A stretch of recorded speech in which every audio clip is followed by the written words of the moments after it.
বাশশিরা ওয়ালা তুনাফফারা ইয়াসসিরা ওয়ালা তুআসসিরা। রাসূল সাল্লাল্লাহু আলাইহি ওয়াসাল্লাম বলেন, সুসংবাদ ছড়াও, ঘৃণা ছড়িও না, সহজ করো, কঠিন করো না। আমরা অনেক সময় কঠিন করে ফেলি। শবে বরাত, এই শবে বরাত লাইলাতুন নিসফি মিন শাবান, অর্ধ রজনী রাত।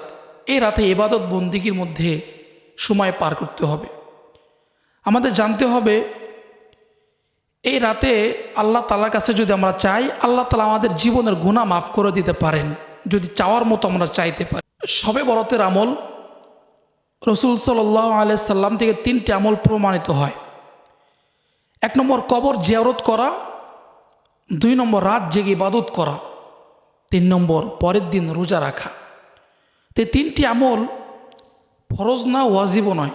যদি আমরা আমল করি আমাদের সওয়াব হবে, আর আমরা যদি আমল না করি আমাদের গুনাহ হবে না। কিন্তু আমরা সারাদিন ফরজ নামাজ, ফজর, জোহর, আসর, মাগরিব, এশা, এই ফরজ নামাজ না পড়ে যদি আমরা নফল নিয়ে পাল্লাপাল্লি করি, তাহলে আমাদের নফলের কোনো ফজিলত থাকবে না। আগে আমাদের ফরজ ঠিক করতে হবে, এরপর আমাদের নফল ঠিক করতে হবে।